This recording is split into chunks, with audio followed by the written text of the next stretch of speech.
I never thought I'd be the guy sitting here, writing this out, but here we are. My name's Mark, and I've been married to Lisa for about 10 years now. We've got a son, Ryan, who's 12, and honestly, I thought things were solid. She always seemed a little bitchy, but I figured that was just her personality, sharp-tongued, demanding, and a little manipulative, but nothing out of the ordinary. We had our routines, our fights, but nothing that made me think she was capable of betrayal. Or so I thought. The first signs of trouble started subtly, little things. Slight changes in her behavior, like she was more secretive with her phone, or she'd get defensive when I asked about her day. She'd snap at me more often, and sometimes she'd get weirdly dismissive whenever I brought up Ryan's school projects or our plans. It was like she was hiding something, but I didn't want to jump to conclusions. I mean, we had our issues, sure, but who does? I figured maybe she was just stressed, or maybe she was tired of my crap. That's what I told myself. Then came the trip. Ryan had a debate tournament in another city, and Lisa went along as his coach, her idea, as she put it, to support her son. I stayed home, thinking it was just a couple of days, no big deal, but I was wrong. I remember the night before she left, she was acting weird, snapping at me again, brushing past me like I wasn't there. She kept clutching her phone, and once she left, I noticed she took it everywhere, even to bed. I was busy with work, so I didn't think too much of it yet. What I didn't realize was how much everything was about to change. I wasn't suspicious yet, but I did notice her phone was more of a shield than ever. Little messages, odd late-night texts. I figured she was just catching up with her friends or something, but I couldn't shake the feeling that she was hiding something. I told myself to relax, to trust her. After all, she's my wife. But deep down, I felt like I was walking a tightrope. Still, I didn't think she'd cheat on me, at least, not with some damn debate coach. That's what I found out later. It was the weekend of the tournament, and I was just doing my usual thing, working from home, watching Ryan practice his speech, trying to keep my mind off the gnawing feeling that something wasn't right. Then I got a text from a number I didn't recognize. It was a picture, hotel receipts, two adjoining rooms, and the strange part, it was dated the night Lisa was supposed to be at the tournament. I stared at it, my stomach sinking. Why the hell would she have two rooms booked? And why didn't I know about it? She never mentioned anything about needing her own space or staying somewhere else. I looked closer. The receipts were from a hotel about 10 miles from the event, and the rooms were booked under her name. But the weird thing, the receipt showed she checked in alone at 10 p.m. and the second room right next door was checked into by someone named Alex. That was the name of her debate coach.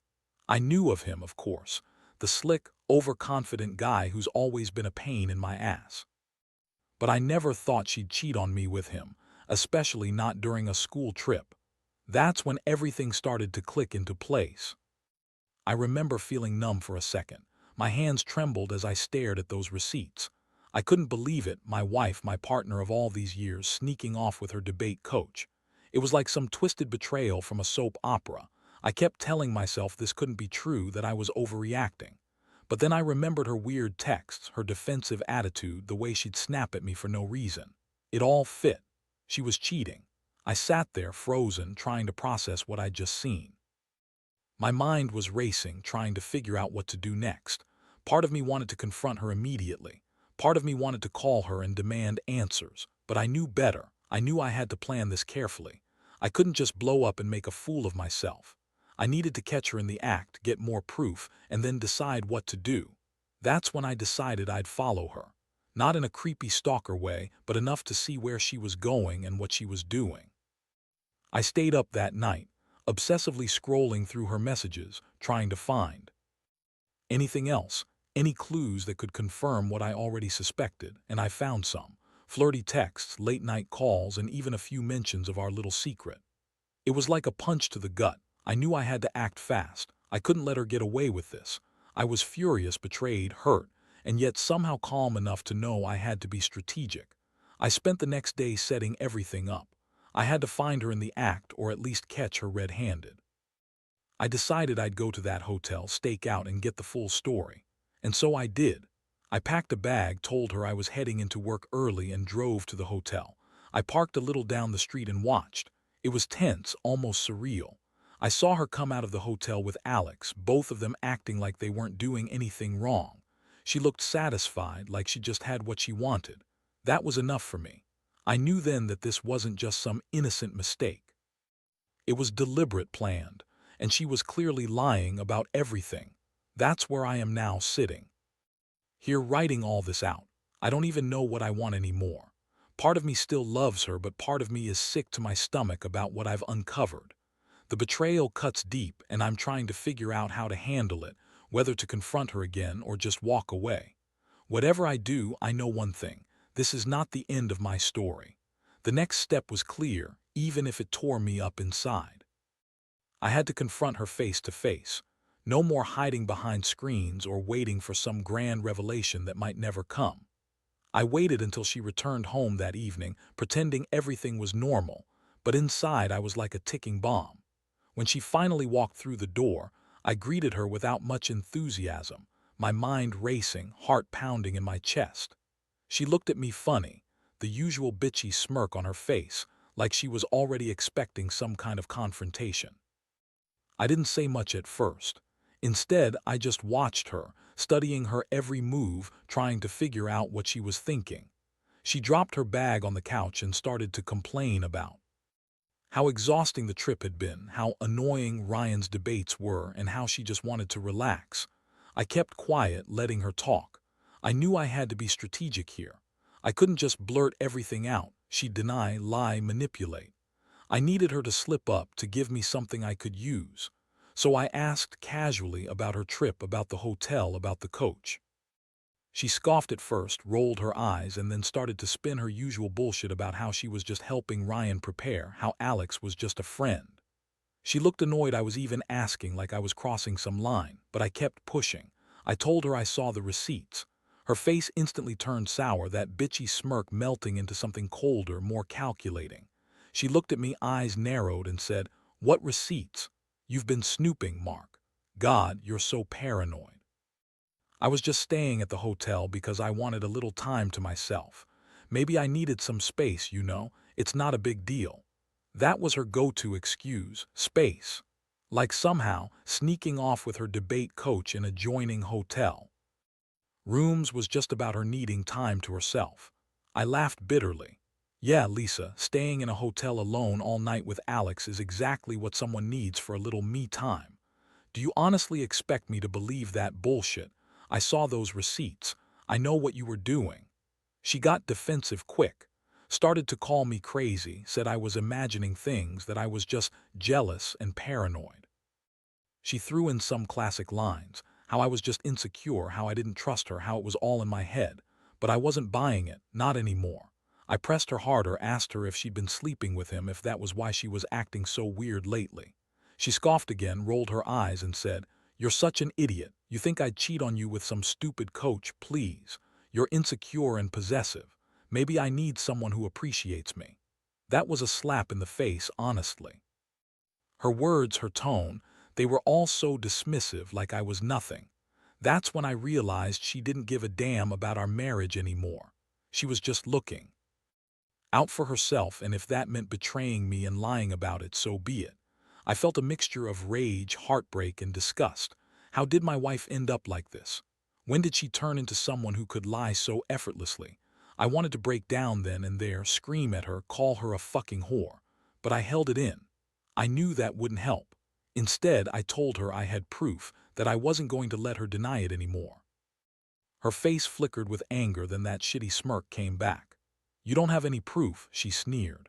"You're just a jealous, insecure guy who can't handle the fact that I'm better than you." I clenched my fists. It was all so *ing infuriating. How could she be so callous, so willing to destroy everything we built? I stared at her, my mind spinning, knowing I had to decide my next move. Do I walk away? Do I stay and fight? Do I expose everything? I'd already uncovered enough to know that I'd be better off without her. But the pain of knowing she's been unfaithful, lying to my face, it's like someone squeezed my chest until I couldn't breathe. That night I couldn't sleep. She pretended to be asleep, lying there in her usual bitchy smirk, her breathing even. I sat on the couch, staring at the ceiling, trying to process what I'd just heard and seen. Every little thing, every argument, every sneer now took on a new meaning. I saw her for what she really was, a manipulative, selfish woman who'd betrayed me in the worst way possible. I kept thinking about the hotel receipts, the texts, the way she looked when she'd lied effortlessly. I felt like I'd been hit by a truck. How do you recover from this? Can you even? And more than anything, I was angry at myself for not seeing it sooner, for trusting her so blindly. I told myself I'd get through this. I had to. But right then, all I wanted was to grab her by the shoulders and shake her, to make her see how much she'd hurt me. The next day, I started planning my next move. Whatever that was, I knew one thing. My world was falling apart, and I'd have to decide whether to fight for this marriage or walk away. I didn't want to be that guy who let his wife cheat and then just took it. No, I was going to get to the truth, no matter how messy or ugly it got. I owed that much to myself. The days that followed were a blur of obsessive thinking and planning. I couldn't stop replaying her lies, her dismissive attitude, the way she looked at me with that smirk like I was some fool she could manipulate. I knew I had to get more concrete proof, something irrefutable, before I could do anything dramatic. I couldn't just confront her again and risk getting lied to or, worse, accused of being some crazy husband. I needed hard evidence, the kind that no bullshit excuse could cover up. I started thinking about how to catch her in the act. I couldn't follow her everywhere all the time, but I could set a trap. The hotel receipts had given me the address. I knew her schedule, her habits, and I decided I could be there when she returned. It was risky, but I was committed. I made a plan to be in the parking lot, parked discreetly, with my phone ready to record or take photos if she tried lying again.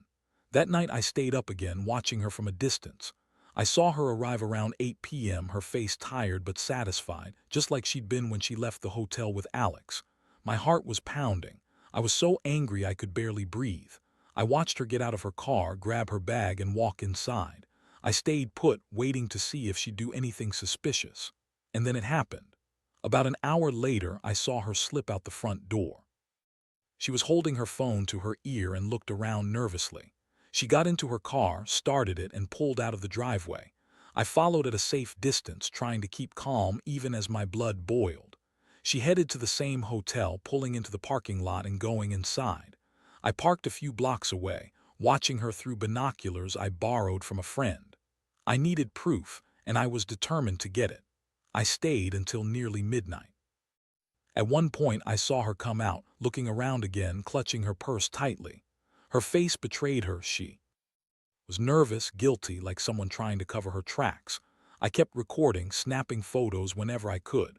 I felt like some kind of detective in a bad movie, but I refused to go home empty-handed. After she left, I drove past the hotel, parked again, and checked the exterior. I saw Alex's car still there, no surprise. I knew I had what I needed. The pieces were falling into place. I couldn't deny it anymore. She was cheating on me, and she'd been sneaking around with her debate coach. This was devastating, but I told myself that I'd handle it with the clarity I needed. I wasn't going to let her manipulate me again. The following morning, with all my evidence laid out, I knew I had to confront her for real this time. I didn't want to accuse her without proof, but I couldn't keep pretending everything was fine. I had to ask her directly, face to face.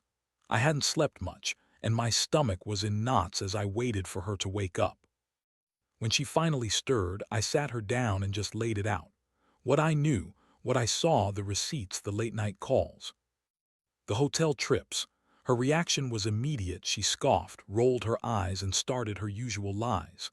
"You're overreacting, Mark. You're paranoid. I don't know what kind of twisted thing you're doing, following me around, spying on me. I've done nothing wrong. It's all in your head." She looked furious, like I was the one who was crazy. That fake, bitchy smile flashed back on her face. I didn't buy it, not anymore.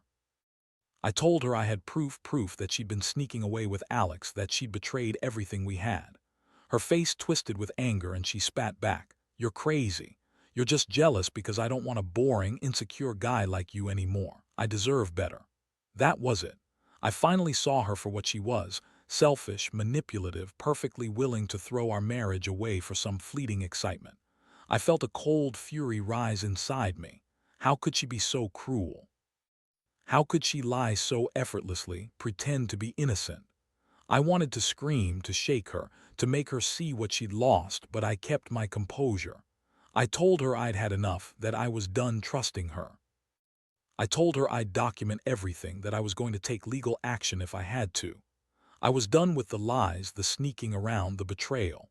I wanted her out of my life, and more than anything, I wanted her to own what she'd done. She looked at me, furious and defiant, but I knew I'd won that round. She had no choice but to face the truth. I spent the next few days gathering my thoughts, documenting everything, screenshots, receipts, recordings.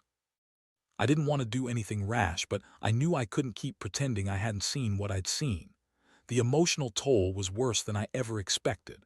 I felt hurt, betrayed, utterly devastated.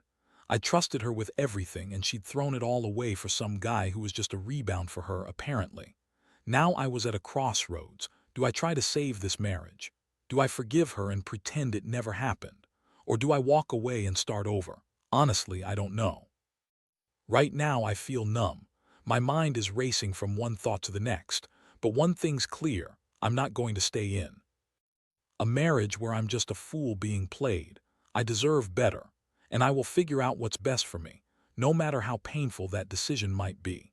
The confrontation with Lisa didn't go how I expected, but it clarified everything for me. She spun her usual lies, tried to gaslight me into thinking I was crazy, but I had enough evidence now. I laid it all out: hotel receipts, the photos of her sneaking in late at night, the texts. She looked furious, but I could see the flicker of guilt behind her eyes. She kept insisting she was just helping Ryan, that I was overreacting, that it was nothing serious. I didn't buy her bullshit anymore. I told her I knew she'd been cheating on me with Alex, that I'd seen everything. Her eyes narrowed, her voice dripping with contempt as she spat back. "You're so insecure. You think every guy is out to get you. Maybe I should just leave. You're ruining everything with your paranoia." That tone, that dismissiveness, it stung worse than any slap. I felt a rush of anger. How dare she call me insecure? How dare she pretend she's the victim? I told her she was a liar and a cheat, and even if she tried to deny it, I had proof. She looked at me with that cold, bitchy glare and said, "You're just jealous. You're jealous because you don't satisfy me anymore, because I'm better than you. That's why you're trying to break us apart." That was a punch in the gut. I'd always thought we had some kind of connection, but her words made it clear she saw me as just some guy who couldn't keep her happy. Honestly, it hurt like hell to hear her say that, but I also knew it was true. I'd been blind for so long, trusting her even when everything inside told me to look deeper. Now, I finally saw her for what she was: a manipulative, selfish woman who'd thrown away our marriage for some fleeting thrill. I told her she could keep lying, but I wasn't going to be the fool anymore. I promised I'd expose her, that I'd show everyone what kind of person she really was. She rolled her eyes and said I was just embarrassing myself, that nobody would believe me. That's when I decided I'd get the final proof, something irrefutable that would make her impossible to deny. I'd record her, take more photos, and then confront her with everything. I wasn't going to let her manipulate me anymore. That night, I stayed up again, trying to plan how to catch her in the act. I put a voice recorder in my pocket when I went asleep, just in case she tried to say she was innocent. I kept telling myself I had to be careful, not to blow everything up prematurely. I knew she'd try to deny, to spin her lies, but I was ready this time. I'd get her on tape, catch her in the act if I could. The following day, I decided I'd follow her again, see if she'd do anything else suspicious. I didn't want to be stalkerish, but I needed to confirm she was still lying. I watched her from a distance as she went about her day, acting normal but clearly hiding something. That evening, she left the house again, clutching her purse tightly. She looked around nervously. I followed her at a safe distance, watching her go into that same hotel. She went inside, and I parked down the street, waiting. For the next several hours, I sat in my car, nervously watching the hotel entrance. I saw her come out again around 11 p.m., glancing over her shoulder like she was trying to avoid being seen. I was recording everything, snapping photos of her leaving. She looked guilty, and I knew I had her dead to rights. I followed her back to our neighborhood, and when she pulled into the driveway, I stayed in my car, trying to steady my breathing. This was real. My wife, the woman I loved, was cheating on me with her debate coach. The evidence was irrefutable. I felt a mixture of heartbreak and rage. All the little signs, her secretive texts, her dismissiveness, her sneaky hotel stays, had come together in one brutal truth. I'd lost trust in her, and I knew I couldn't pretend everything was normal anymore. That night, I sat alone on the couch, going over everything again. I felt hollow. The woman I once thought I knew, the woman I married, was gone, replaced by someone willing to lie, cheat, and manipulate. I wondered how I'd let myself get to this point, how I'd been so blind. I'd always believed in honesty and loyalty, but she betrayed all of that with one reckless, selfish act. I knew I couldn't keep pretending everything was okay. I had the proof now. I couldn't go back to pretending she was innocent. I wanted to confront her again, to make her own up if she even could. But part of me was thinking of the bigger picture. What do I do now? Do I fight for us? Do I give her an ultimatum? Or do I ruin everything and walk away? I was exhausted, emotionally drained. What hurt the most was knowing she had no remorse. Instead, she looked at me with contempt, like I was the problem. She thought she could just lie her way out of this, and maybe she was right if I didn't have proof. But I did, and that's what mattered. Whatever came next, I knew I couldn't stay silent anymore. She'd betrayed me, and I had to decide how to handle it, whether to fight for a marriage that was already broken or walk away and start fresh, free from her lies. The days after I gathered enough evidence to burn her with it were the worst I've ever experienced. I had everything: screenshots of the texts, hotel receipts, the recordings from that night she left the house and went into the hotel with Alex. Honestly, I felt like I was living someone else's nightmare. Every time I looked at her, I felt the surge of betrayal all over again. I kept thinking about all the moments she'd dismissed, the times I'd trusted her, and how she'd been lying the entire time. I knew I had to confront her again, but I wanted to do it on my terms this time. I wasn't going to be caught off guard. I wanted her to face the truth, see the evidence, and realize she couldn't deny it anymore. I waited until she got home that evening, tried to keep my face calm, but inside I was boiling with rage and heartbreak. I wanted her to know I wasn't some gullible fool anymore. I was done playing her game. She walked in, her usual smirk on her face, and immediately started in with her typical bitchy attitude. "You're acting crazy, Mark. I don't know what you're trying to do, but I'm not falling for your games." That's when I pulled out my phone, unlocked the recordings, and played them for her. The night she left the house, her voice, her footsteps, her nervousness, it all played out in front of her like some twisted monologue. I watched her face contort as she realized I had everything. Her eyes widened with shock, then flickered with anger. She tried to deny everything, saying it was all a mistake, that I was overreacting, but I just kept playing the recordings. "Look at this, Lisa. I know exactly what you've been doing with Alex in that hotel. You can lie all you want, but I've got the proof." Her face went pale for a moment, then she snapped back. "You're lying, you're just jealous, you're insecure like always." I shook my head, disgusted. "No, Lisa, this isn't insecurity, this is betrayal. You cheated on me, you lied to my face. And I found out the truth because I took the time to look, because I cared enough about us to find out what was really going on." I felt my voice shake with emotion. I was furious, hurt, humiliated, but I kept going. I don't want to be with someone who treats me like I'm stupid, who sneaks around and thinks she can get away with it. "You're a liar, Lisa." She looked like she was about to explode, then suddenly her bitchy mask cracked into something colder, more calculating. "You think this is all my fault. You're controlling, insecure, and you don't deserve me," she spat. "I don't need this bullshit. I'm done. If you want to destroy everything, go ahead. But I'm done pretending I care." She turned and stormed out, heading to her room, leaving me standing there with a mess of feelings swirling inside.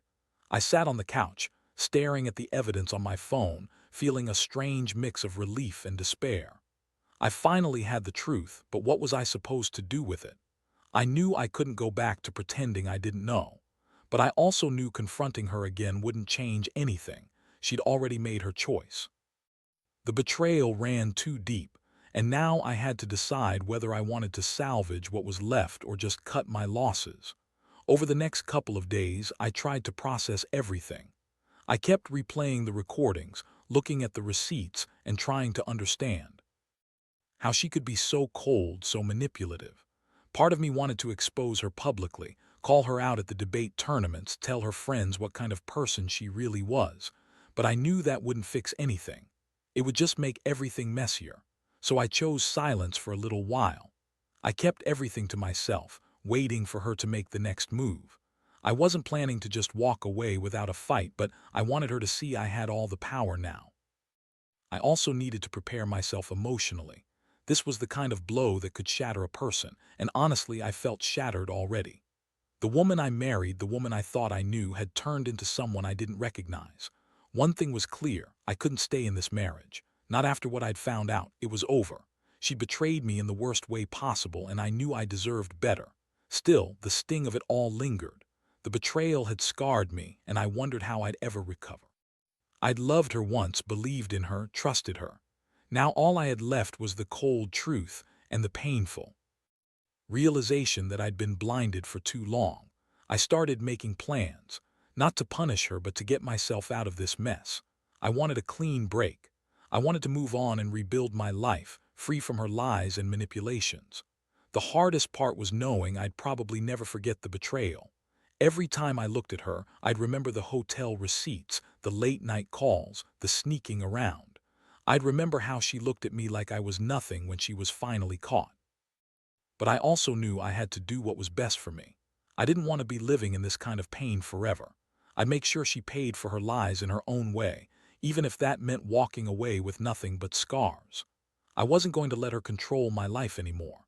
I'd face whatever came next, whether it was fighting for my dignity or just finding peace in walking away from someone who had broken everything I believed in. The final step in this mess was deciding what I'd do about her.